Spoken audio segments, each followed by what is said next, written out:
नमस्कार। आप देख रहे हैं स्पेशल कवरेज न्यूज और मैं हूं आपके साथ शिव कुमार मिश्रा। देश में बड़ी हलचल थी। ओल्ड पेंशन, पुरानी पेंशन स्कीम। उत्तर प्रदेश का एक युवा अपनी पेंशन को लेकर परेशान हो चुका था। पूरे देश में लोगों को जागरूक किया और इस मुद्दे को गति प्रदान की। 2002 में जब अटल बिहारी वाजपेयी सरकार थी तब पेंशन पर रोक लगी। अब मौजूदा 2014 से नरेंद्र मोदी की सरकार थी। भाजपा के द्वारा रोक लगाई गई थी तो भाजपा की सरकार में पूर्णतः पेंशन लागू होना बड़ी दूर की कौड़ी दिख रही थी। लेकिन विजय कुमार बंधु तो निकल पड़े थे इस बात पर कि हमें पेंशन पाके ही दम लेना है। देखते ही देखते उत्तर प्रदेश का चुनाव आ चुका था और विजय कुमार बंधु भी पूरी रौ में आ चुके थे। उत्तर प्रदेश में मुद्दा रहा, हिमाचल में मुद्दा बना, छत्तीसगढ़ में मुद्दा बनते ही चले गए। सबसे पहले हिमाचल में बीजेपी की सरकार थी, कांग्रेस ने अपने मुद्दे में रखा और आज विधिवत मंजूरी दे दी गई कि अब अप्रैल माह से ओल्ड पेंशन मिलेगी। मैं विजय कुमार बंधु को बधाई देता हूं, साथ में कांग्रेस की उस सरकार को बधाई देता हूं जिसने लाखों परिवारों में खुशी लौटाई है। आज खुशी इसलिए लौटाई है कि जब व्यक्ति 60 वर्ष तक आपके लिए काम करके अपने घर जाता है, उसे 2500 रुपया, 5000 रुपया न्यू पेंशन में मिलेंगे तो परिवार का ऐसे पालेगा। रिटायर का नाम लगते ही वो व्यक्ति जीवन से रिटायर हो जाता है। आपने अक्सर देखा होगा, नौकरी से रिटायर व्यक्ति किसी काम का नहीं होता है।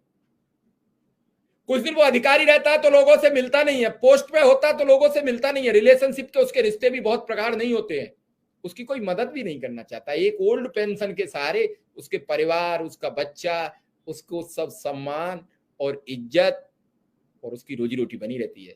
उसकी बुजुर्ग बीवी की भी रोजी रोटी बनी रहती है। आज हिमाचल प्रदेश ने एक इतिहास रचा है। इसे इतिहास इसलिए कहेंगे कि लाखों परिवार जब खुश होते हैं तो इतिहास कहा जाएगा। मैं ज्यादा कुछ बताऊं, सीधा विजय कुमार बंधु जी को आपके साथ रूबरू कराता हूं। विजय जी, बहुत बहुत बधाई आपको, धन्यवाद। आज आपने हिमाचल प्रदेश के उन कर्मचारियों के लिए एक बड़ी सौगात दी। हमारे साथ भरत शर्मा जी भी हैं, मैं उनको भी बधाई देता हूं और बहुत बहुत धन्यवाद देता हूं। बहुत बहुत धन्यवाद आपका। बंधु जी, बड़ी गंभीर बात थी, गंभीर थी चर्चा। ओल्ड पेंशन को लेकर लोग मजाक समझ रहे थे कैसे लागू होगी, लेकिन आज जियो जारी हुआ है, देर रात जारी हो गया था। बधाई इसके लिए आप 100% आपको और हिमाचल की सरकार को, मुख्यमंत्री को, खास करके कांग्रेस की लीडर प्रियंका गांधी को भी, जिन्होंने पूरा इसमें योगदान दिया। आज सब पेंशन के हकदार हो गए जो नहीं मिल पा रही थी। आने वाले टाइम में प्रत्येक राज्य को लागू करनी होगी। बंधु जी जी, बहुत बहुत आपको भी धन्यवाद।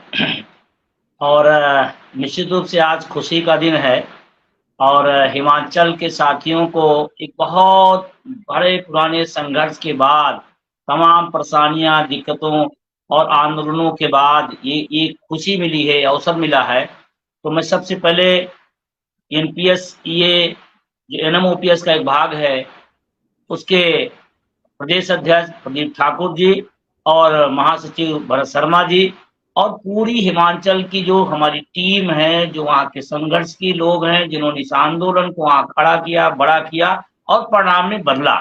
तो मैं उन पूरी टीम को, चाहे जिले की हो, ब्लॉक की हो, प्रदेश की, मैं बधाई देता हूँ। हिमाचल के उन कर्मचारियों को बधाई देता हूँ कि आपने जो सपने देखे वो पूरे हो गए। ये बहुत बड़ी बात है कि खुली आंखों से सपने देखे जाएं और पूरे हो जाएं। इसमें खुशी की बात है। हाँ, इस खुशी में तमाम सारे जो उतार चढ़ाव देखे गए, जो संघर्ष, जो यातनाएं, जो पीड़ा हम और हमारी टीम ने वहाँ महसूस किया, झेला, वो भी एक दृश्य होना चाहिए। किसी सफलता के समय उसकी चर्चा होनी भी चाहिए, संघर्ष की और पीड़ा की भी।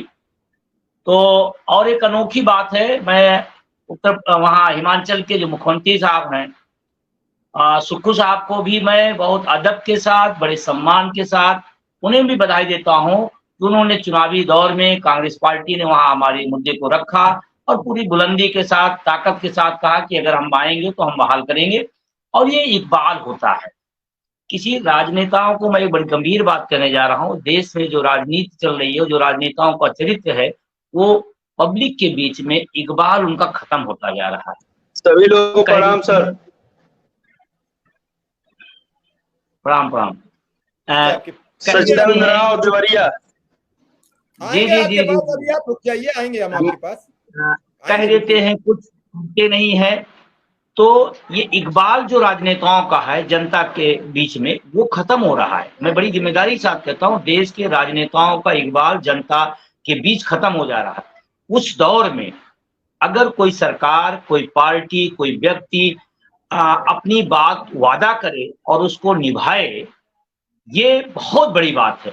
और शायद फिर से जनता में एक विश्वास जाता है कि हाँ, अगर हमारे माननीय, हमारे राजनेता कुछ बोलते हैं तो उसको करते हैं, और हिमाचल के माननीय मुख्यमंत्री जी ने उसको करके दिखाया है, तो वो विशेष बधाई के पात्र हैं। मैं पूरी माननीय मुख्यमंत्री जी को, पूरी कैबिनेट को मैं उनको बधाई देता हूँ। एक बात और कहना चाहता हूँ, क्योंकि भरत शर्मा जी जुड़े हुए हैं, हमारे राष्ट्रीय महासचिव भी ओपीएस के हैं, और जो वहाँ हिमाचल की प्रदीप ठाकुर और भरत शर्मा की जो जोड़ी रही, कहते हैं ना एक राम और लक्ष्मण की जोड़ी, वो कमाल किया और बेहतरीन संतुलन में। और मतलब मुझे तो भाई कई बार मुझे जाने का मौका मिला, गिफ्ट में FIR भी मिली है वहां से। तो 28 लोगों का था, जिसमें 27 लोग वहां थे, मैं अकेला प्रदेश के बाहर से था। हाँ, उन 27 को पेंशन मिल गई, मुझे FIR मिली है, पेंशन अभी मुझे नहीं मिल पाई है। चलिए मिलेगी, FIR भी संभाल के रखिए, पेंशन भी मिलेगी। लेकिन मैं वहां की पूरी टीम को जिस तत्परता के साथ और जिस समर्पण के साथ आंदोलन को बढ़ाया, संगठन पर विश्वास किया, वो बहुत अद्भुत चीज है। और पूरे देश के लिए एक नजीर हिमाचल की टीम ने प्रस्तुत किया था, और आज भी लोग उसको महसूस करते हैं, इसमें कोई दो राय नहीं है। और एक बात जरूर मैं और कहूंगा कि पूरे देश के लोग हिमाचल के शिक्षकों, कर्मचारियों की तरह शिक्षक कर्मचारी बन जाएं तो सब जगह हो जाएगा। दुर्भाग्य क्या है कि हम शिक्षक हैं, लेकिन हम राजनीतिक चश्मे से अपने विचारधाराओं को देख रहे हैं।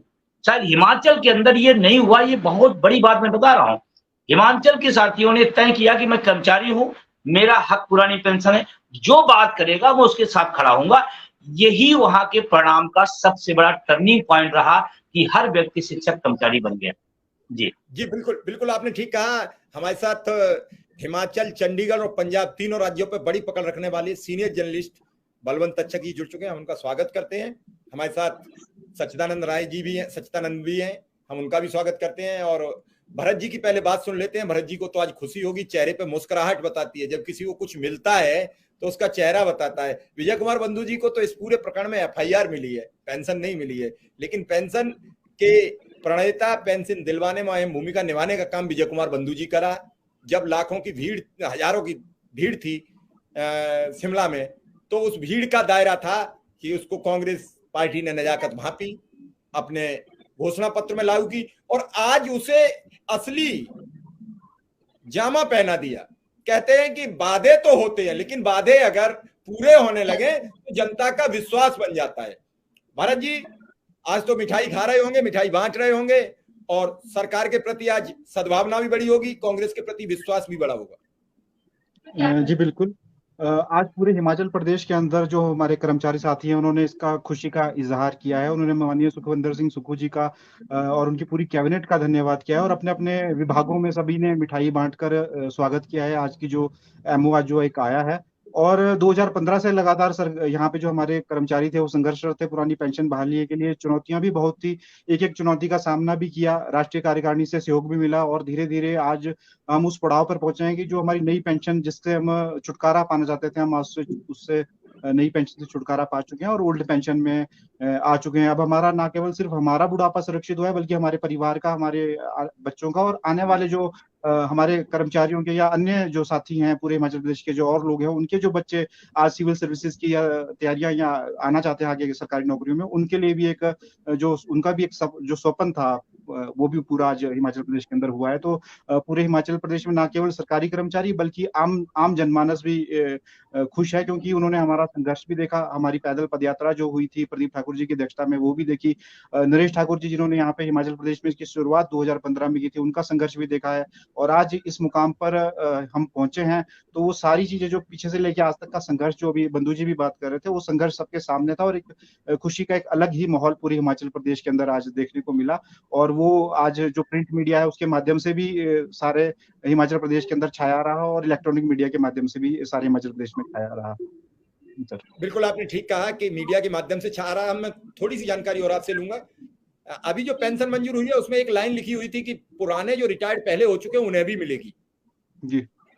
जी, हिमाचल प्रदेश में जब से हमने संघर्ष शुरू किया तो ये नहीं कि जो कर्मचारी हम लोग या जो संघर्ष कर रहे थे वही जो रिटायर हो चुके थे और जिनको 2000 या 1500 पेंशन लेकर अपने घरों में सेवानिवृत्त होकर बैठे थे और उनका गुजर बसर नहीं चल रहा था, उनके लिए भी हम लोग लड़ रहे थे। और हम चाह रहे थे कि हम तो अभी चलो सैलरी हमें मिल रही है, हमारा जीवन जो है चल रहा है, परंतु उनके लिए बहुत दुर्भर हो गया था अपने परिवार को पालना। तो हमारा पहला वो जो एक कर्तव्य था वो था कि उनको भी पेंशन मिले। तो हमने बार बार मुख्यमंत्री महोदय जब विपक्ष में भी थे तब भी उनसे मिलते थे, और जब वो मुख्यमंत्री बने तब भी हमने ये बात उनके समक्ष रखी, और ऐसे साथियों को उनसे मिलाया भी जिनका घर का खर्चा चलना बहुत मुश्किल हो चुका है। आप सोचिए एक क्लास 1 ऑफिसर को अगर 500 या 600 रुपए पेंशन लग रही है रिटायरमेंट के बाद, तो कैसे वो अपने जीवन का गुजर बसर करता होगा, जबकि सिलेंडर ही 1200 का आज की डेट में हो गया। तो मुख्यमंत्री महोदय ने ये सारी बातों को समझा, और सबसे पहले जो ये निकला है, आज एमओ निकला है, तो सबसे पहले उन्होंने यही कहा कि पुरानी पेंशन का जो बेनिफिट है वो 2015 मई 2003 के बाद जितने भी कर्मचारी साथी रिटायर हुए हैं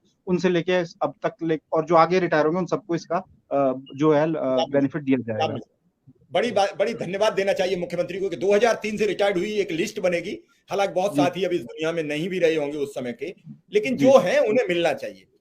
तक्षक जी, इस पूरे घटनाक्रम को, पेंशन का वादा हम लोग चर्चा किए थे चुनाव में कि सरकारें वादा करती हैं लेकिन लागू नहीं कर पाती हैं, कई चीजें आती हैं, घोषणा पत्र छपते हैं तो बड़े बड़े छप जाते हैं। हमारे साथ आदरणीय डॉक्टर राजाराम त्रिपाठी जी भी जुड़ चुके हैं, हम उनको प्रणाम करते हैं, उनका स्वागत करते हैं। और तक्षक जी, कैसे देख पा रहे हैं कांग्रेस की उपलब्धि? अब अन्य राज्यों में जाके कांग्रेस गिनाएगी कि हमने कहा सो किया?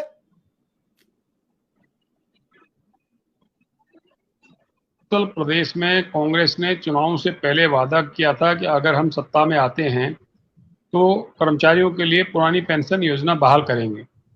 पहली कैबिनेट में हम ये फैसला करेंगे, और जब सुक्खू सरकार की पहली कैबिनेट बैठक हुई उसमें इस बात पे मोहर लग गई कि हम कर्मचारियों को पुरानी पेंशन योजना का लाभ देंगे।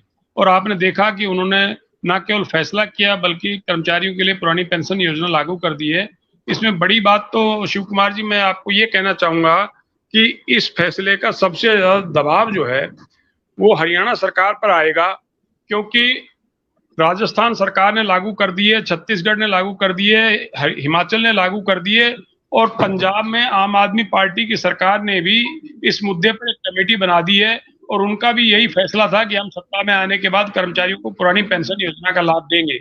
हरियाणा में अगले साल विधानसभा के चुनाव होंगे, तो ऐसी सूरत में खट्टर सरकार पर यह दबाव है कि पुरानी पेंशन योजना बहाल की जाए तो कैसे की जाए, क्योंकि केंद्र सरकार इस हक में नहीं है कि राज्य सरकारें पुरानी पेंशन योजना बहाल करें।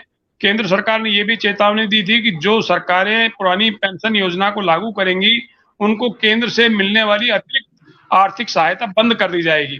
आपको ये ध्यान होगा अच्छे से कि हिमाचल सरकार ने केंद्र सरकार को एक चिट्ठी लिख के कहा था कि हम पुरानी पेंशन योजना कर्मचारियों के लिए बहाल करना चाहते हैं, क्योंकि रिटायरमेंट के बाद उनको सामाजिक सुरक्षा की जरूरत है। ऐसे में नई पेंशन योजना के तहत हमारे जो 8000 करोड़ रुपए केंद्र के पास हैं वो लौटा दिए जाए। लेकिन आपको मालूम है शिव कुमार जी, केंद्र सरकार वो 8000 करोड़ रुपए अभी लौटाने के मूड में नहीं है। हमारी मुख्यमंत्री सुखविंदर सिंह सुक्खू साहब से बात हुई थी, हमने पूछा था कि अगर केंद्र 8000 करोड़ रुपए आपके नहीं लौटाते हैं तो आप कैसे पुरानी पेंशन योजना को बहाल कर पाएंगे। तो उन्होंने कहा सरकारों का जो वादा है वो हवा ही नहीं है, हम केंद्र सरकार से भीख नहीं मांग रहे, हमारे कर्मचारियों का पैसा वापस मांग रहे हैं। अगर वो पैसा नहीं लौटाते हमें तो हम अपना संघर्ष जारी रखेंगे, लेकिन कर्मचारियों की पुरानी पेंशन योजना हर हाल में बहाल की जाएगी। उन्होंने ये भी कहा था कि पुरानी पेंशन योजना लागू करने से शुरुआती जो सरकार पर सालाना आर्थिक बोझ पड़ेगा वो 1000 करोड़ रुपए का बोझ होगा। उन्होंने ये भी कहा था कि हिमाचल सरकार पहले ही करीब 91,000 करोड़ के ऋण के बोझ से दबी हुई है, बावजूद इसके कर्मचारियों से किया गया वादा पूरा किया जाएगा, और आपने देखा उन्होंने वादा पूरा भी कर दिया। शिव कुमार, बड़ी साफ बातें आपने रखी कि केंद्र सरकार का क्या दबाव था, उसके बाद भी राज्य सरकार ने वो सब दावे माने, दावों पे बात की। तो ये सब चीजें राज्य सरकार, केंद्र सरकार, आम आदमी का तो नुकसान होता है। अगर लाखों कर्मचारी हर स्टेट में होते हैं, उनके परिवार यतीम हो जाएंगे। अभी भरत शर्मा कह रहे थे 500 रुपया से कैसे परिवार चलेगा, कहीं 2500 रुपया है, कहीं 500 रुपया, तो 500-2500 से कैसे परिवार चलेगा। सच्चिदानंद जी शिक्षा मित्र हैं, आप तो वेतन ही नहीं पा रहे, पेंशन की तो चर्चा बाद में होगी। आपका तो वेतन ही नहीं है, पेंशन तो बाद की बात होगी, पहले तो वेतन की चर्चा होनी चाहिए। ठीक, हेलो जी, आ रही है आवाज, आ रही है आवाज आपकी। को मेरा चरण स्पर्श, विजय कुमार जी को भी प्रणाम, भरत शर्मा जी को भी प्रणाम, और बलवंत सर आपको भी प्रणाम, सभी लोगों को प्रणाम। मैं शिक्षा मित्र हूं सर, और लगभग मुझे 19 वर्ष सेवा करते हो गया अभी तक। सुरेंद्र सर जी को भी प्रणाम। अभी तक हम लोगों का भविष्य सुरक्षित नहीं हुआ है सर, हम लोग बहुत ही पीड़ित हैं सर, और आप लोगों का आशीर्वाद हम लोगों को मिल रहा है, और प्रभु की इच्छा हुई तो हम लोगों का भी कुछ भला हो जाएगा। और पेंशन वाले मुद्दे पे सर हम लोग बधाई देना चाहेंगे शिक्षा मित्र संगठन की तरफ से, कि बहुत ही अच्छा प्रयास सरकार का, बहुत ही अच्छा कदम रहा है। पेंशन जब अगर कर्मचारी काम कर रहा है तो उसको पेंशन मिलना चाहिए। अभी आज ही के डेट में सर एक हमारे शिक्षा मित्र रिटायर हुए हैं, अभी तो बहुत लोगों का आ रहा है, लेकिन उनका आया है सर, बहुत पीड़ा हुई है, बिना एक चवन्नी भी वह कर्मचारी नहीं पाया और आज अवकाश प्राप्त हो गया। बहुत पीड़ा हुई है। एक तरफ खुशी हुआ हिमाचल वाले में, और इधर उत्तर प्रदेश में शिक्षा मित्र के अवकाश प्राप्त होने पर अत्यंत ही पीड़ा हुई है। अब एक ही देश में एक राष्ट्र, मोदी जी कह रहे हैं एक राष्ट्र, एक वन नेशन वन करके कह रहे हैं, एक राष्ट्र है और एक व्यवस्था है, तो क्या ये उचित है सर जी? मैं चाह रहा हूं कि एक विकल्प बनाया जाए, एक व्यवस्था बनाया जाए, चाहे वो संविदा कर्मी हो, चाहे वो अस्थायी कर्मचारी हो, सबका एक नियम के साथ किया जाए। अगर व्यक्ति सेवा किया है तो उसको उसका पेंशन मिलना चाहिए, बिल्कुल बिल्कुल, उनका अधिकार मिलना चाहिए। मैं यही निवेदन कर रहा हूं उत्तर प्रदेश के शिक्षा मित्रों की तरफ से और प्रदेश के समस्त संविदा कर्मियों की तरफ से, कि सभी संगठन जो भी कर्मचारी से संबंधित है, शिक्षा मित्रों की, अनुदेशकों की, समस्त संविदा कर्मियों के रिटायरमेंट पे सरकार से यह मांग करें कि हम सभी को पेंशन मिले। वेतन कम है, ज्यादा है, उसमें भी सुधार हो, और पेंशन सभी को मिले। पूरे राष्ट्र के जितने भी संविदा कर्मी हैं सभी को पेंशन मिलना चाहिए। आदरणीय मोदी जी, आदरणीय योगी जी, आप लोगों से मेरा निवेदन है, आप समस्त बुद्धिजीवी वर्ग से प्रार्थना करता हूं कि हम लोगों की यह मांग बहुत ही जायज है सर, इसको आप लोग उठाएं और हम लोगों का मदद करें।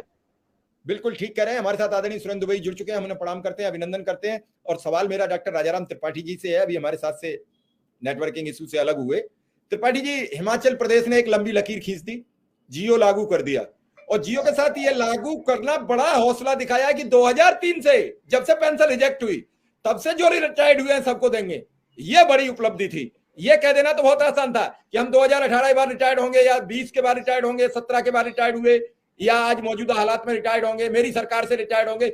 उसी दिन से लागू कर दी जिस दिन से बंद हुई थी। ये एक बड़ी उपलब्धि है और इसके लिए मैं सरकार को बधाई देना चाहूंगा। नमस्कार शिव कुमार जी। बीच में नेटवर्क की दिक्कतों के कारण नहीं जुड़ पा रहा था। वास्तव में ये जो ओल्ड पेंशन योजना है और जो अटल जी ने जो के समय लाई गई थी, मैं अटल जी का नाम लोग जोड़ते हैं लेकिन मुझे नहीं लगता कि उस योजना के प्रावधानों के बारे में अगर अटल जी को सही में पता होता तो वो अपने नाम के साथ इसे जोड़ने न देते और नहीं ले आते, मुझे ऐसा लगता है। क्योंकि जो पेंशन की अवधारणा है ना, चूंकि यहाँ शिक्षा कर्मी, अनुदेशक संघ के लोग भी बैठे हैं, तो पेंशन जो है एक कल्याणकारी राज्य की मूलभूत अवधारणा का अंग है। या कोई दान पुण्य नहीं है, या कोई दान पुण्य नहीं है, ना कोई एहसान है कर्मचारी के ऊपर। जो व्यक्ति अपनी सेवा समाज को देता है पूरे जीवन भर, उसके बुढ़ापे में, और पेंशन में तो उसका स्वयं का पैसा का भी जमा रहता है, योगदान भी रहता है। कई जगह तो बेशर्म सरकारें पेंशन के पैसे का मिसयूज कर गई है, विंडो ड्रेसिंग कर गई है, डाइवर्ट करके खर्चा कर चुकी है कर्मचारियों के पैसे को। तो ये कल्याणकारी राज्य की अवधारणा से ये विचलित होते जा रहे हैं, व्यापारी सरकारें बनती जा रही हैं। नहीं तो ऐसा दोहन थोड़ी होता, जिस तरह से कि एक शिक्षा कर्मी बेचारा 7,000 रुपए में जीवन चला रहा है और दूसरी तरफ 70,000 रुपया उसी काम के लिए एक दूसरे आदमी को दिया जा रहा है। तो ऐसा पक्षपात थोड़ी होता। हाँ, हिमाचल प्रदेश ने जो किया है, जो कि पहले भी आप जानते हैं कि हमारे छत्तीसगढ़ में, राजस्थान में, झारखंड में ये सब ये हो ही गया है, 5 में, पंजाब में हो गया है, बंगाल में तो माना ही नहीं था इनको। तो अब जो बड़ी बात यह है कि जो 8 राज्यों में चुनाव हो रहे हैं ना शिव कुमार जी, वहां ये मांग बहुत जोर पकड़ेगी 8 राज्य के चुनाव में, पहली चीज। दूसरा, जिस तरह पेंशन योजना ऐसी एक मनरेगा योजना है जिससे पूरा देश का 7,000 गांव जुड़े हैं, उसको भी लोग ठंडे बस्ते में डालते गए हैं। और जो कांग्रेस ने चालू की थी केवल इसलिए कि कांग्रेस ने कोई चीज लागू की वो गलत है, ये सोचना जो है इन लोगों का भारी पड़ेगा। और आप देख लीजिएगा, वो एक कहावत है ना, मतलब वो आखिरकार जो रानी जी आएंगी और 1.5 पसेरी प्याज खाएंगी, तो ये 1.5 पसेरी प्याज खाएंगे, रोते रोते खाएंगे, लेकिन ये ओल्ड पेंशन योजना सब जगह लागू करेंगे। आप देखना, इनको करना पड़ेगा क्योंकि सामने चुनाव है, और ये नहीं लागू करेंगे तो जो आने वाली सरकार वो लागू करेगी। वही स्थिति शिक्षा कर्मी और अनुदेशकों के साथ भी होने वाली है। अगर ये सरकार लागू नहीं करेगी तो आप लिख के ले लीजिए, जरूर ऐसी स्थिति आएगी, आने वाली सरकार इसे लागू करेगी। बड़ी गंभीर बात आप कह रहे हैं, और सीधा मैं सुरेंद्र सर से इसी पर एक छोटा सा कमेंट लूंगा कि हिमाचल ने तो एक लंबी लकीर खींच दी, और लकीर इतनी लंबी है कि शायद कोई राज्य उसे रोक नहीं पाएगा। देखिए, इस दौर में लंबी लकीरें खींचने और घटिया हरकतें करने का कंपटीशन चल रहा है। तो अब मान लीजिए बहुत लंबी लकीर खींच दी, इससे हम आप उत्साहित है या सोच रहे हैं कि दूसरों को क्या होगा। तो कुछ लोगों को ये कि आप चाहे जितनी ऊंचाई पर चले जाएं, हम जितना निचले स्तर पर थे वही रहेंगे। तो अगर आप ये उम्मीद करते हैं कि हिमाचल को देखकर अन्य सरकारें वही काम कर देंगी, तो इस पर आपको बहुत ज्यादा ध्यान नहीं देना चाहिए। बंधु जी हैं, इनको लड़ाई में लगातार सफलता मिल रही है, इसके लिए हम इनको बधाई दे रहे हैं। लेकिन जिस राज्य में रहते हैं, जब यहाँ लागू हो जाएगा तभी इनकी असली सफलता मानी जाएगी, और वहाँ काफी कठिन है। और कठिन क्या, मुझे लगता है कि बीजेपी रूल्ड स्टेट नहीं मान रही, बाकी स्टेट्स मान रही। और मुझे तो बड़ा ताज्जुब होता है कि जब अटल बिहारी वाजपेयी ने इसको लागू किया कि कर्मचारियों को पेंशन नहीं मिलेगी, कि जो लोग नंगे भूखे लोगों की लड़ाई लड़ते थे, उन्होंने एक ऐसा निर्णय ले लिया जिससे सारे लोग नंगे भूखे रहे। और अटल बिहारी वाजपेयी के 2 निर्णय मैं उनके जीवन के सबसे 2 गंदे निर्णय मानता हूं। एक ये पेंशन जो बंद कर दी, और उसके जो नई लाई गई उसका पता ही नहीं क्या है ये, उसमें कब बढ़ रहा, कब घट रहा, कहाँ पैसा जा रहा, किसको मिल रहा है, तो पता ही नहीं चलता। और दूसरा, उन्होंने प्रमोशन में भी आरक्षण लागू किया, ये भी उन्हीं की देन। हालांकि बाद में कुछ सुप्रीम कोर्ट से स्टेप डाउन हो गया।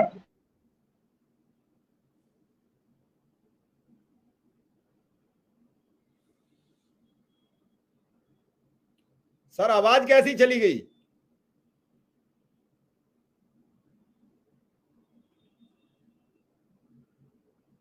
सुरेंद्र सर आवाज डिस्टर्ब हो गई।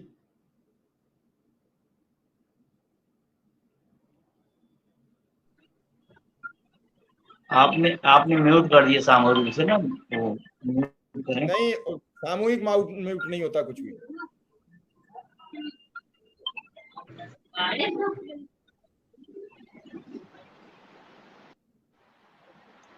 हेलो, आ रही है?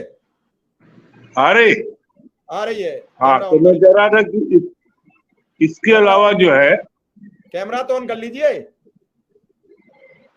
हाँ जी, हेलो जी आ रही है।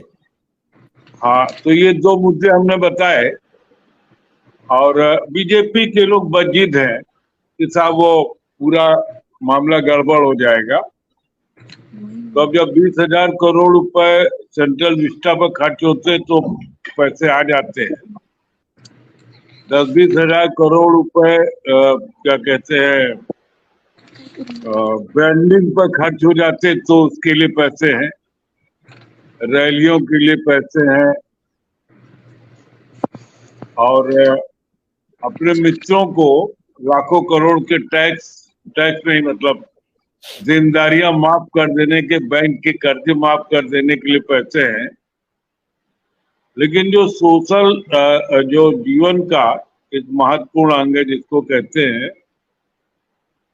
कि एक मतलब क्या कहते हैं इसको,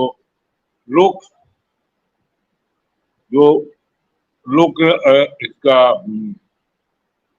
सरकार का जो मुख्य उद्देश्य है लोक जो कल्याणकारी, जनता की भलाई, हाँ, लोक कल्याणकारी वो काम करे, हाँ, उसके लिए पैसे नहीं है। अब बता दे सब पैसे, अरे इसके पहले सरकारें चलती थी, वो कैसे दे रही थी? आपके पास तो पहले की तुलना में टैक्स भी बहुत आ गए, पहले तो इतना टैक्स भी नहीं आता, लेकिन फिर भी पैसा तो दिया जा रहा है। और जिस दिन सरकार ये कह देगी कि ठीक है हम सबकी पेंशन बंद किए दे रहे हैं, जिनको मिल रहे उनकी भी, उनको क्यों? अरे आखिर बोझ तो सरकार पर पड़ रहा, हमने दिया। नहीं, तो मैं इस संबंध में किस्सा सुना दूं, एक मिनट का, जी आधा मिनट की एक बात सुना दूं। एक पार्क में मैं, यहाँ NBRI है, आप जानते हैं, वहां टहलने जाता था। तो एक डिप्टी जेलर साहब रिटायर हुए थे, तो सुबह खूब ठहाके लगाते थे, और उन दोनों हंसने का पार्क में बड़ा भारी फैशन था। हमारे देश में किसी न किसी चीज में फैशन चल जाता है, तो कभी लोग नाखून रगड़ने लगते हैं क्योंकि इससे सबके बाल उगल जाते हैं। बाद में पता चला कि लोगों के नाखून टूट गए लेकिन बाल नहीं उगे। कभी ये हुआ कि साहब हंसने से स्वास्थ्य अच्छा होता है, सही बात। तो खूब ठहाके मारता है। तो हमारे साथ जो लोग टहलते थे वो कहते दुबई देखिए कितना अप्रसन्न रहता है। हमने कहा इसको मैं कल ही कहिए तो इसको बिल्कुल अप्रसन्न कर दो। तो कह कैसे कहें? तो हमने कहा कल देख लेना। तो टहलते हुए आया, तो चूंकि जानता नहीं, अरे पढ़े नमस्कार, उसका और क्या हाल चाल है? तो हमने कहा तुम बताओ खबर पता चली? कौन सी खबर? हमने कहा सरकार ने कह दिया कि 70 साल के बाद हम पेंशन नहीं देंगे। हमने जिंदगी भर तुम्हारे पेंशन देने का ठेका नहीं ले रखा है। तो वो 65 के आसपास था ही, तो उसका चेहरा क्यों क्यों भाई, सरकार है यार, पैसा उसको देना, कह रहा 5 साल और दे दे रहे, वरना अपने रोजी रोटी के इंतजाम कुछ कर लो, फिर नहीं दे। तो कर लगे, हमने कहा पता कर लो जाके सचिवालय में, जियो बन रहा है, जल्दी जारी हो जाएगा। आप विश्वास नहीं करेंगे, वो सचिवालय में एक एक कमरे में गया होगा। अब जब कहीं कुछ हो तब पता चले। अच्छा, और वो इतने लोग पूछा कि सचिवालय में कंफ्यूजन फैल गया कि सरकार पेंशन बंद करने वाली 70 के ऊपर, और 4 दिन में उनका चेहरा उतर गया। फिर हमसे लोन का, तो हमने कहा अच्छा उसको बता देना कि यार हम ऐसे मजाक कर रहे थे। मैं समझ रहा इन हूँ। सब का बंद कर दीजिए, जो कह रहे हैं कि इससे बहुत ज्यादा बोझ पड़ जाता है। एमएलए एमपी को क्यों दिया जाएगा, जजेस को क्यों दिया जाए, मिलिट्री को, अरे सबको बंद गए। बोझा सबके लिए है, जीवन भी सबके लिए है। और ये तो नाइंसाफी का कब से उसे कटौती कर दे। 1-1 लाख रुपए तक पेंशन पाने वाले अधिकारी है, वो उसको आधा कर दे कि 50,000 से ऊपर जो भी क्रॉस करेगा हम नहीं देंगे, सीलिंग लगा दे, तो भी करोड़ों रुपए बट करके दूसरे लोगों को देने की स्थिति आ जाएगी। तो मैं बंधु जी को फिर एक बार बधाई देता हूँ, और इनको दिमाग दौड़ाना चाहिए कि उत्तर प्रदेश में कैसे लागू कराए।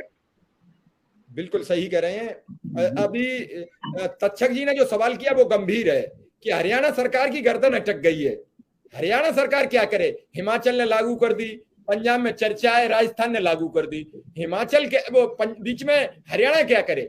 बड़ी स्थिति है जी। बंधु जी कहिए, फिर हम आगे बढ़ेंगे। हाँ, एक तो मैं सबसे पहले दुबे साहब को बहुत बहुत धन्यवाद देता हूँ। चलिए, एक रास्ता निकला है, कुछ राज्यों से निकला है। हो सकता है उत्तर बड़े बड़ा राज्य है तो सारी देश की जिम्मेदारी हो, और फिर पूरे देश की बहाल हो तो उत्तर प्रदेश में हो, ऐसी हम आशा रखते हैं। लेकिन इसी बीच में अभी दुबे सर ने बहुत अच्छी बात कहा था, जिसका मुझे याद आ गया कि एनपीएस का पैसा कहाँ जा रहा है, कौन ले जा रहा है, कितना होगा, इस पर एक सवाल है। और एक बिल्कुल नया तथ्य सामने आया है, मैं थोड़ा सा उसको इंगित करना चाहता हूँ। कुशीनगर एक डिस्ट्रिक्ट उत्तर प्रदेश का, जहां पर माध्यमिक विभाग के लोगों का एनपीएस का पैसा, जो एनपीएस का नियम है यूटीआई, एसबीआई, एलआईसी में गवर्निंग में जाता है, वहां पर बिना शासन के जानकारी के जिले स्तर के लेवल पर एक विभाग का, मजे अगर कोई निर्णय जाएगा तो एनपीएस का जो सारे विभाग पर लागू होगा, वहां पर किसी विभाग पर नहीं लागू हुआ। माध्यमिक के 800 से ज्यादा एनपीएस जो शिक्षक थे, उनका पैसा एक प्राइवेट कंपनी बैंक में, आईसीसीआई कंपनी में ट्रांसफर कर दिया गया बिना शिक्षकों की जानकारी के। जब उसमें अटेवा के तमाम साथियों ने उसकी जानकारी ली और जाकर अधिकारियों से मिला, तो उन्होंने कहा नहीं, ये तो यूं ही हो गया। पहले उन्होंने आनाकानी किया कि नहीं, तो सरकार का आदेश आया है, फिर ये हुआ, मतलब झूठ पर झूठ। और एक बड़ा पैसा, और उसमें 4.4 कुछ पॉइंट रुपए प्रति काटे भी गए हैं।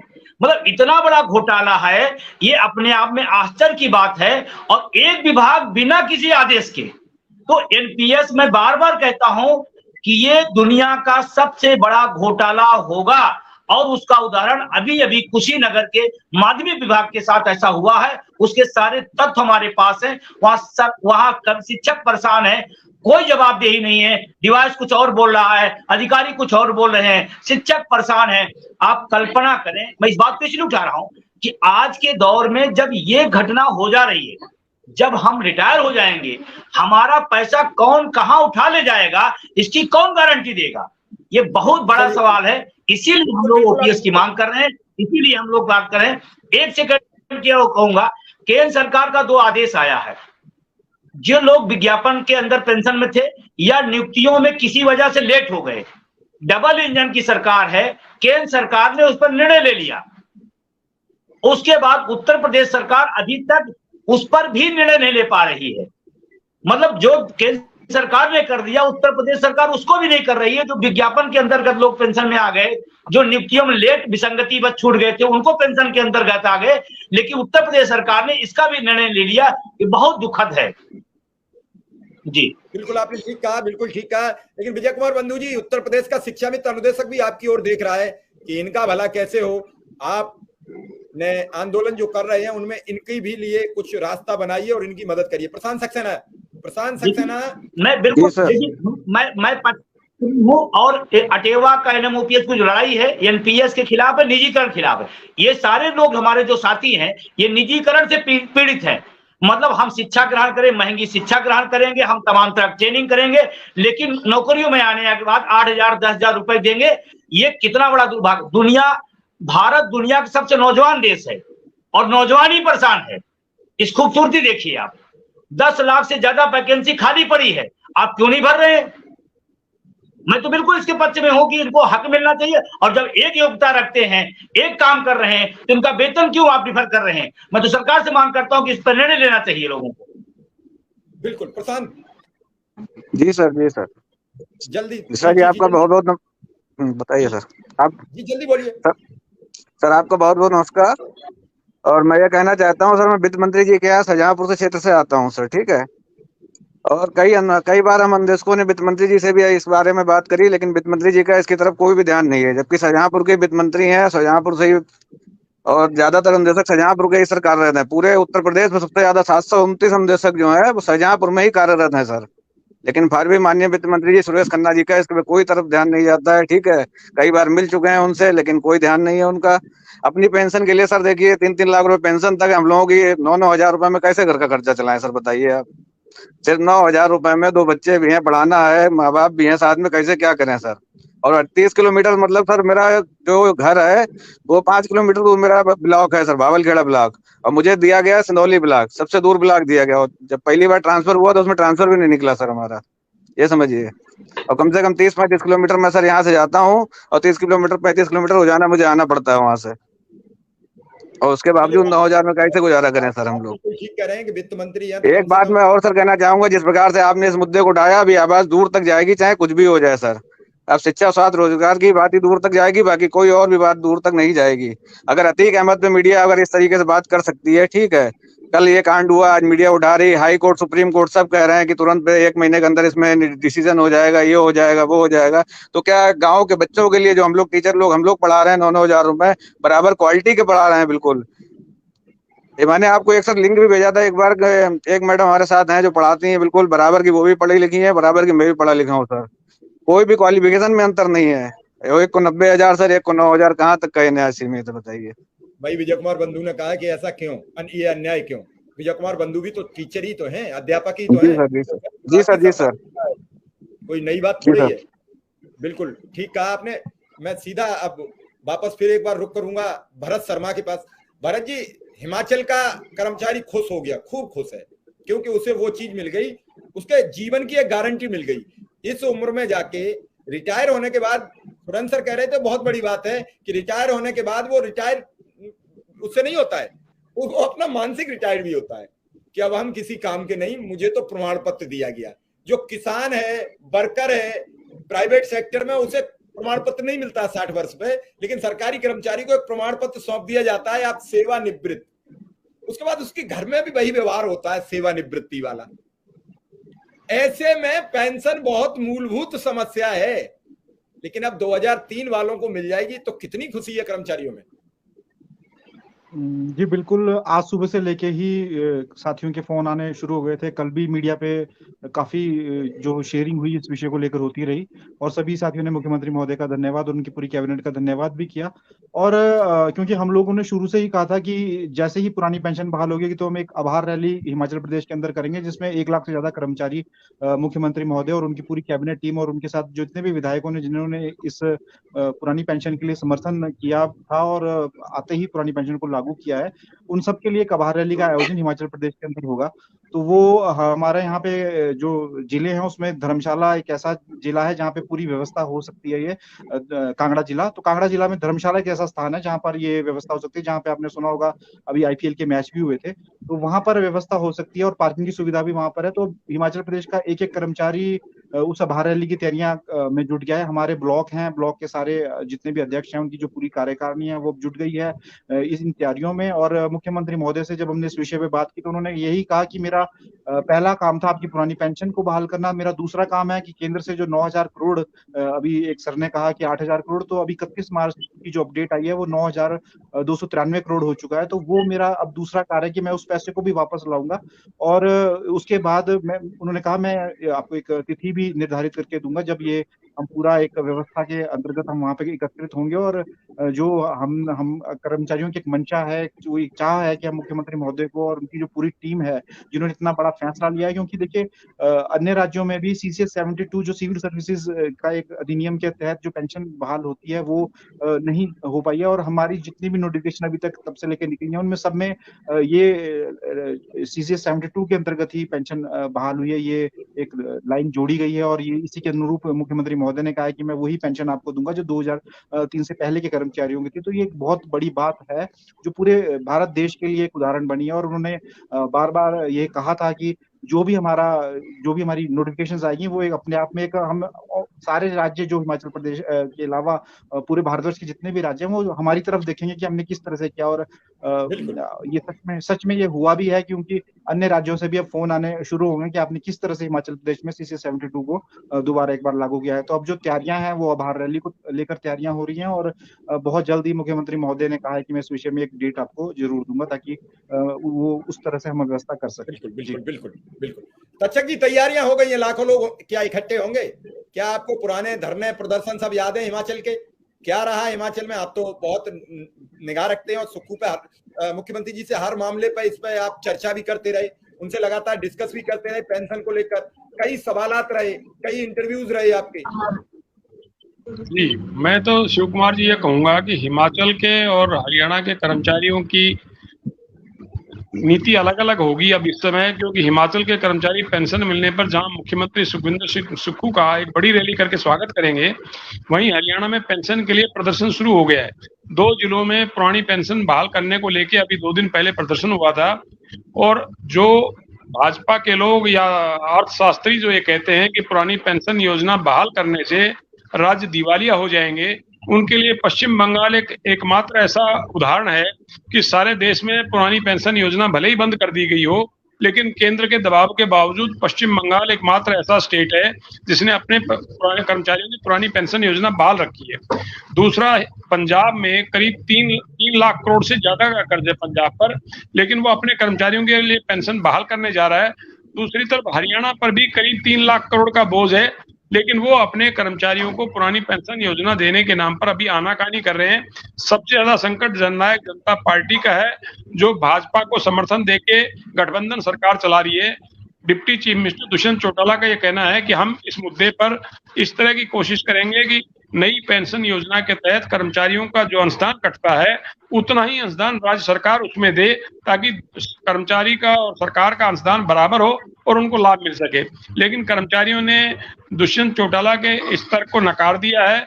उन्होंने कहा है कि अगर कोई पूर्व सांसद, अगर वो राज्यसभा का भी सदस्य रह चुका है, वो MLC रह चुका है, वो पूर्व विधायक हो चुका है, तो वो 4-4 पेंशन लेता है। अगर एक सांसद जो 4-5 पदों पर रहा, अगर वो पार्षद भी रहा है तो उसको पेंशन मिलती है। तो ऐसे में 542-43 जो सांसद हैं और 5000 के आसपास जो विधायक हैं, उनकी पेंशन से अगर कोई स्टेट दिवालिया नहीं होता है, तो कर्मचारियों को जो 3-4 लाख की तादाद में किसी स्टेट में होते हैं, उनसे कैसे दिवालिया हो जाएगा। दूसरा, उनका ये तर्क था कि सांसदों को पेंशन और सुरक्षा पर साल में अरबों रुपया खर्च होता है, वो अरबों रुपए नहीं देखते अपने कर्मचारी की जो 40-45 हजार जो तनख्वाह है, जो 45 साल की सेवा 30 साल की सेवा के बाद हासिल करता है, उस पर सरकार सवाल उठाती है। केंद्र की वाजपेयी सरकार ने पुरानी पेंशन योजना बंद की थी, तो हरियाणा में भाजपा नेताओं का कहना है कि हुड्डा सरकार ने, जब कांग्रेस की सरकार थी हरियाणा में, तब पेंशन बंद हुई थी। इसके जवाब में हुड्डा साहब का कहना है कि हम जब सत्ता में आएंगे तो पुरानी पेंशन योजना बहाल करेंगे। अगर हमने कोई गलती की है तो अब भाजपा की सरकार है, वो अपनी गलती को दुरुस्त कर ले, कर्मचारियों की पेंशन योजना फिर से बहाल कर दे, ताकि हमें ये फैसला लागू करने की नौबत ही ना आए। मतलब कुल मिला के शिव कुमार जी, बात यह है कि बीजेपी और जेजेपी गठबंधन सरकार हरियाणा में अपने पड़ोसी राज्यों की पुरानी पेंशन योजना बहाली के बाद से बड़ी दिक्कत में है। और आपने देखा होगा हिमाचल में बीजेपी और कांग्रेस के वोट में सिर्फ 39,000 का अंतर था, यानी कि 39,000 वोट कांग्रेस के ज्यादा थे, बीजेपी के कम थे। अगर 39 और लेकिन सीटों का अंतर 15 सीटें कांग्रेस की ज्यादा हो गई थी। ऐसे में कर्मचारी सरकार बनाने और बिगाड़ने की भूमिका में है, और ये भाजपा और जसपा गठबंधन सरकार को सोचना होगा कि आने वाले चुनावों से पहले कर्मचारियों को कैसे राजी किया जाए, केंद्र में प्रधानमंत्री इस योजना को लागू करने के हक में नहीं है। और मुझे नहीं लगता कि हरियाणा के मुख्यमंत्री खट्टर साहब, जिन्होंने इस मुद्दे पर एक कमेटी बनाई है, वो कमेटी कोई भी सिफारिश करे उसको लागू तभी करेंगे जब केंद्र सरकार उनको इस बात के लिए इशारा करेगी। और कर्मचारियों की नाराजगी अगर दूर नहीं होती है तो आने वाले चुनाव में मुझे लगता है कि भाजपा जसपा गठबंधन सरकार को इसका खामियाजा भुगतना पड़ सकता है। बहुत साफ अपने पूरा डिटेल दे दिया। और जब आप बात रखते हो तो बड़ी साफ गोई से रखते हो, उसमें कोई लाग लपेट नहीं होता है, इसलिए आपकी चर्चा भी अच्छी होती है। हम विक्रम सिंह की बात सुन लें, फिर आगे बढ़ाएंगे। विक्रम सिंह, विजय कुमार बंधु जी को बधाई तो मिल गई, हिमाचल में पेंशन लागू हो गई और आदेश हो गए, और आदेश भी ऐसे हुए कि 2003 से ही मिलेगी। तो जो पुराने कर्मचारी हैं जिनकी बीवी आज हैं, बेचारी विडो हो चुकी हैं, उनको भी पेंशन मिलेगी। इसके साथ ही एक बड़ी उपलब्धि है। सरकारें बढ़िया करती जा रही हैं, लेकिन आप तो पेंशन की चर्चा तब करोगे कि वेतन की तो बात हो जाए, तो पेंशन तब आए। जी सर, आप सभी का बहुत बहुत आभार, और बड़े भाई आदरणीय विजय बंधु जी को ढेर सारी बधाई और शुभकामनाएं। और हम आपसे अपेक्षा भी करेंगे कि हम थोड़ा अपने छोटे भाइयों पे भी ध्यान दें, और जिस प्रकार से लगातार आपकी जीत पे जीत मिलती चली जा रही है, हम लोगों को भी थोड़ा अपना सानिध्य बनाए रखें, आशीर्वाद देते रहें। जहां तक सर बात है, हम लोग तो समझ ही नहीं पाते हैं कि हम लोग रोजगार युक्त हैं या बेरोजगार मुक्त हैं। पहले तो उत्तर प्रदेश के अनुदेशक के सामने समस्या ये है कि वो समझ ही नहीं पा रहा है कि हमको रोजगार मिला है कि हम बेरोजगार हैं। अभी तो हम इसी उधेड़-बुन में पड़े हुए हैं सर। और पेंशन की बात, पेंशन का महत्व क्या है, ये मैं अपने से ही जोड़ के बताऊं। आज यदि मैं आपके इस डिबेट में बोल रहा हूं और आज मैं अपने परिवार को चला पा रहा हूं, तो ये सिर्फ और सिर्फ हमारे पिताजी के पेंशन की देन है। मेरे पिताजी रेलवे में कर्मचारी थे, 2013 में रिटायर हुए, और आज आप जानते हैं हम लोग की स्थिति क्या है। 9,000 रुपया, 9,000 में नंगा नहाएगा क्या, निचोड़ेगा क्या? 9,000 में 4 से 5 हजार तो पेट्रोल में चले जाते हैं, क्योंकि 150 से 200 किलोमीटर रोज का अप डाउन अनुदेशक करता है। तो पेंशन का महत्व हमसे ज्यादा कौन समझ पाएगा? और यदि भारतीय जनता पार्टी की सरकार को ये समझ में नहीं आ रही है, तो आने वाले समय में बिल्कुल समझ में आएगा। जब सत्ता डगमगाने लगती है, जब नाव बीच नदी में नाव डगमगाने लगती है सर, तो सब कुछ समझ में आता है। और आने वाले समय में हमें लगता है कि भारत के प्रत्येक राज्य में, भारत सरकार से लेकर भारत का प्रत्येक राज्य इस ओपीएस को लागू करेगा, ये हमें पूरा भरोसा है। क्योंकि जिस प्रकार से हमारे बड़े भाई विजय बंधु जी लड़ाई लड़ रहे हैं, हमें पूरा भरोसा है। अभी तो 6-7 राज्यों में इनका पेंशन बहाल हुआ है, लेकिन हमें लगता है कि आने वाले समय में 28 राज्यों में इनका पेंशन बहाल होगा। लेकिन हम लोग तो सर अपनी ही समस्या से पीड़ित है। सरकार की बात क्या कहे, कोई हमारी बात सुनने को तैयार नहीं है, कोई हमको बुलाने को तैयार नहीं है। उल्टे 9,000 पाने वाले से लड़ाई लड़ने के लिए, विजय बंधु जी आपके नॉलेज में भी बात हो जाए कि 17,000 डबल बेंच से हम लोग जीते थे, उसको भी सरकार देना नहीं चाहिए, और 29 मार्च को सुप्रीम कोर्ट पहुंच गई। अब आप बताइए, एक अपने कर्मचारी, हम उत्तर प्रदेश सरकार के कर्मचारी हैं, हम 9,000 पाने वाले से लड़ाई लड़ने के लिए उत्तर प्रदेश की सरकार सुप्रीम कोर्ट पहुंच गई। मतलब क्या विडंबना है? आप क्या संदेश देना चाहते हो? आपके मन में क्या है? आपका नियत क्या है? आपकी नीति क्या है कि एक छोटे अल्प मानदेय पाने वाले कर्मचारी से आप लड़ाई लड़ रहे हो, सौतेला व्यवहार कर रहे हो? अरे आपने डबल बेंच तक लड़ा, सिंगल बेंच आपने हारा, डबल बेंच हारा, उसके बाद भी आपका घमंड, आपका अहंकार चूर चूर नहीं हुआ। अब आपका अहंकार कहाँ चूर होगा? जब आप सुप्रीम कोर्ट में हारोगे, और हारोगे, ये पूरा हमें भरोसा है। भारत की न्याय व्यवस्था पे, इस देश की न्याय व्यवस्था पे भरोसा है। सत्य परेशान होता है लेकिन पराजित नहीं होता है।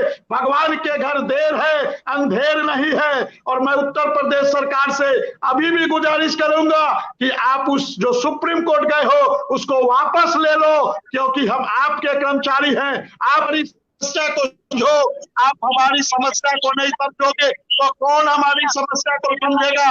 लेकिन ये सरकार तो घमंड में चूर है, अहंकार में चूर है, चिंता की बात नहीं है। जब सुप्रीम कोर्ट से आप हारोगे, सम्मान हमको 17,000 एरियर 2015 से आपको देना पड़ेगा, क्योंकि भारत की न्याय व्यवस्था बहुत अन्याय है और हमारा केस इतना मजबूत है कि हमें पूरा भरोसा है कि सुप्रीम कोर्ट से हमको बिल्कुल न्याय मिलेगा। आप लोग इसी प्रकार से अपना सानिध्य बनाए रखें। बहुत बहुत आभार।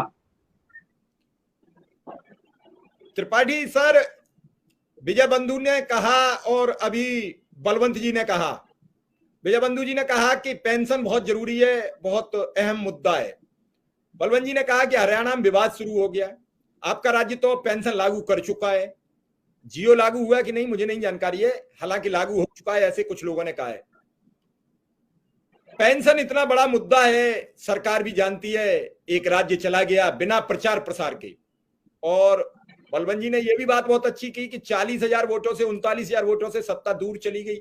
सीटें जरूर 15 का अंतर था, और यह मेजर अंतर कब आता है, जब पढ़े लिखे वोट करते हैं तो हार जीत 1000, 500, 700, 800 में तब्दील रहती है, सीटों का आंकड़ा गड़बड़ हो जाता है। चुनाव तैयार हैं, फिर भी शांति है। कर्नाटक में चुनाव हो रहा है, मीडिया में पता ही नहीं लग रहा है, मीडिया में तो अतीक मर रहा है।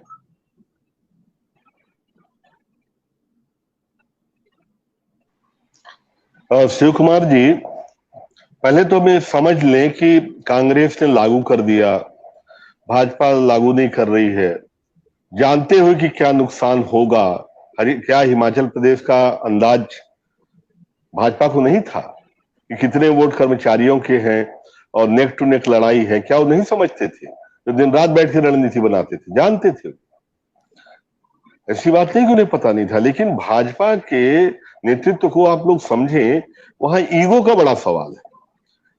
किसानों के तीनों कानून के बारे में बताऊं, जैसे लागू हुआ, अधिघोषणा हुई, फ्लोर पे पहुंचा नहीं था, वहीं पे उसका विरोध चालू हो गया। जो जानकार है वो अंदर खाने बोलने लगे, अरे काहे आप छेड़ रहे हो 3 कानून लाके किसानों को, और इसमें जो आप लोग एग्रीमेंट वाला सिस्टम रखे हैं उसमें तो किसान बर्बाद हो जाएगा, ये चूस डालेंगे, ये कर्मचारी, ये अपना व्यापारी लोग जो है चूस डालेंगे। तो ये हवा बन गई। लेकिन सरकार ने एक बार लागू कर दिया तो फिर लोग मरते रहे, इतना बड़ा मोर्चा लगा, साल भर तक खिंचा, लेकिन इसका क्या नुकसान होगा जानते हुए सरकार उसे वापस नहीं दी, बड़े मुश्किल से वापस ली। यही हाल कई जगह पे चल रहा है। सरकार जान रही उसकी नीतियां गलत है, लेकिन हिम्मत नहीं हो रही है। अब हरियाणा की बात करो, हरियाणा में बीजेपी हार रही, ये लगभग तय मामला है। किसानों की जो है पूरी तरह से उनके विरोध में खड़े हैं। युवाओं के साथ भी जो व्यवहार हुआ, किसानों के ऊपर करीब 24,000 मामले दर्ज है, किसान विरोध में है। अगर बुद्धिवादी की भी बात कहूं कि भाजपा ये जान रही कि हम तो हार ही रहे हैं, हार रहे तो देना तो आने वाले को पड़ेगा, लेकिन हम कम से कम कर्मचारियों को तो अपने पक्ष में कर ले, घोषणा कर सकती थी। अगर एक सही राजनीतिक दांव ही खेले तो पर भी उनको कर देना चाहिए। लेकिन चूंकि अब अटल पेंशन योजना जो हमने लागू की है, वो चूंकि हमारी योजना है, उसके खिलाफ कैसे जाए, वो जो एक ईगो वाला, अरे भाई अगर कोई गलत चीज है तो यू टर्न लेने में क्या दिक्कत है? लाखों परिवारों के भविष्य का सवाल है, परिवारों के साथ उनके परिवार के मुखिया के बुढ़ापे का सवाल है, एक सामाजिक सुरक्षा का सवाल है, लोगों मानवता से जुड़ा हुआ मुद्दा है, संवेदनशीलता से जुड़ा हुआ मुद्दा है। उसमें आप इसे इश्यू क्यों बनाते हैं? जब इतने राज्य जो है कौन सी कोई धरना स्टेट नहीं है, ना कोई इनकी इकोनॉमी जापान और अमेरिका को बीट कर रही, लेकिन ये सब लोग दे रहे हैं ना ओल्ड पेंशन स्कीम। जब वो दे सकते हैं तो आपको क्या दिक्कत है? केवल और केवल ईगो, केवल और केवल ईगो, मेरा मानना है। यही हाल है आपके उत्तर प्रदेश में शिक्षा कर्मी और अनुदेशक वाला। अधिकांश राज्यों में मामला पलट गया, उनको वाजिब पेमेंट दिया जा रहा है, अधिकांश राज्यों में उनकी तनख्वाह बढ़ा दी गई, लेकिन या तो नियमितीकरण हो गया, हमारे छत्तीसगढ़ में तो सबका नियमितीकरण हो गया अधिकांश। तो आपके यहाँ क्यों नहीं हो पा रहा है? ऐसा नहीं है कि बजट तो मैंने एक बार अगर ख्याल हो तो पूरा कैलकुलेट करके बताया था, इतना इतना रुपया लगेंगे, ये इनके ऊपर वजन पड़ने वाला है। और यदि ये शिक्षा कर्मी अन्वेषण को हटा देते हैं, उसके बाद यदि अगर भर्ती करेंगे तो इसका 4 गुना ज्यादा लगेगा खर्चा। और वो तो उनको ट्रेंड आदमी भी नहीं मिलेगा, जो इतना बढ़िया ट्रेंड आदमी इनके पास है। तो एक अर्थशास्त्री के दृष्टिकोण से, एक समाजशास्त्री के दृष्टिकोण से अगर ये सरकार चलाएं तो मेरा मानना है तत्काल ओल्ड पेंशन स्कीम लागू करते, तत्काल शिक्षा कर्मी अन्वेषक की जो मांग को पूरा करते। लेकिन क्यों अड़े हुए हैं, क्यों सुप्रीम कोर्ट में गए हैं शिव कुमार जी? ईगो। राजा को काहे का ईगो है? आप जनता के कल्याण की सोचे। पहली चीज, अगर अपने आप को राजा मानते हैं और जब प्रजातंत्र मानते हैं तो आप तो हमारे सेवक हो यार। हाथ जोड़ के वो मांगते थे कि वोट दे दो, वोट दे दो, अब दे दिए हैं तो हमारे कल्याण के लिए काम करो ना भाई। बिल्कुल बिल्कुल। काहे की दुनिया भर की नौटंकी दिखा रहे हैं? तो ये दोनों संवेदनशील मसले हैं शिव कुमार जी। और सरकार अगर हम लोगों की बहस को सुनती होगी या उनके नुमाइंदे कहीं सुनते होंगे तो ये नोट कर लें, अगर भाजपा नहीं देगी उत्तर प्रदेश के शिक्षा कर्मी, अनुदेशक, ग्राम प्रहरी, इन लोगों को न्याय, तो इनको न्याय तो मिलेगा, लेकिन फर्क ये होगा कि न्याय देने वाले हाथ दूसरे होंगे। बिल्कुल बिल्कुल, आपने बड़ी बात कह दी, गंभीर बात कह दी। मैं विजय कुमार बंधु जी से बस एक छोटा सा कमेंट लूंगा, फिर सुरेंद्र सर के पास पहुंचूंगा। विजय जी, पेंशन को लेकर या अभी अनुदेशक कह रहे हैं, शिक्षा मित्र कह रहे हैं, सपोर्ट तो कर दीजिए, शायद इनका कुछ भला हो जाए। बहुत बुरी हालात में है, हालात। मैंने कहा, फिर मैं कह रहा हूं जब सरकारी पद खाली है, विभाग में वैकेंसियां खाली पड़ी है और सड़क पर बेरोजगार घूम रहा, क्यों? आपका विधायक, आपका सांसद 6 महीने का आपने टर्म रखा है कि उससे ज्यादा खाली नहीं हो सकती है, और सरकारी पदों पर 2-2, 4-4, 5-5 साल खाली पड़े, क्यों? किस बात के लिए? तो मैं इस बात की मांग करता हूं, जब सरकारी पद पड़े हुए हैं तो हमारे नौजवान क्यों सड़क पर बेरोजगार घूम रहे हैं? तो मैं इनके साथ में हूं निश्चित रूप से। लेकिन एक बात मैं और बताना चाहता हूं आपको, अभी जैसे सर ने बहुत अच्छी बात बताई कि ईगो। देखिए, हम लोकतांत्रिक देश में हैं और मुख्यमंत्री और प्रधानमंत्री हमारे प्रदेश का और देश का अभिभावक होता है। कोई किसी की समस्या है, पीड़ा है, तो अपने अभिभावक से कहेगा और आपका फर्ज है उसको सुनना। दुर्भाग्य है कि इस सरकार में, प्रेजेंट की जो सरकार है, वो तानाशाही प्रवृत्ति पर है। ये बहुत दुख की बात है। जबकि लोकतंत्र में मतलब हो तो जनता जो बोले उसको आप सुनो।